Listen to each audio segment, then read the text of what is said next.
जी हो जाएगा। परशुराम महाराज से। जी। राधे राधे महाराज जी, दंडवत प्रणाम। महाराज जी, हमने संतों से सुना है और पढ़ा भी है कि आध्यात्मिक मार्ग सर्वोत्तम है।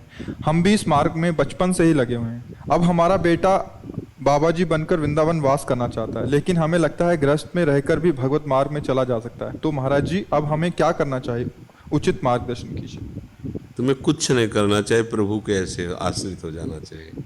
न तुम्हारा बेटा है न तुम हो, तुम भी प्रभु के हो और वो भी प्रभु का है। अगर प्रभु से अपने मार्ग में लेना चाहते हैं तो तुम्हारा पिता होना धन्य हो जाएगा।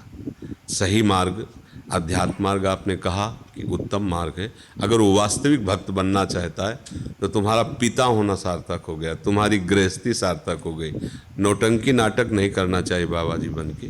बढ़िया माता पिता की सेवा करे, ब्याह करे, गृहस्थी में रहे, खूब भजन करे, उससे भी भगवत प्राप्ति होती है। पर यदि मन निवृत्ति को प्राप्त हो रहा है कि अब मुझे संसार में नहीं फंसना, तो प्रणाम है उस भाव को, और वो वैराग्य लेकर भगवान के मार्ग में चले तो परिवार भी धन्य हो। ईमानदारी से भजन करे ना तो भगवान कृपा करके उस परिवार का भी उद्धार कर देते हैं।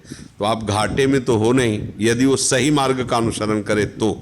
शब्द इसलिए सही मार्ग का कि पाखंड का आश्रय न ले। हमें लगता है इस देखो, पाखंड के मार्ग में तो बिल्कुल नहीं चलना चाहिए।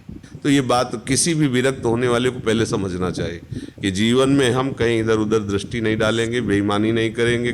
बेईमानी का तात्पर्य भगवत मार्ग से बेईमानी कपट नहीं करेंगे। जो हमारे परंपरा का मार्ग उस पर चलेंगे तो चल देना चाहिए।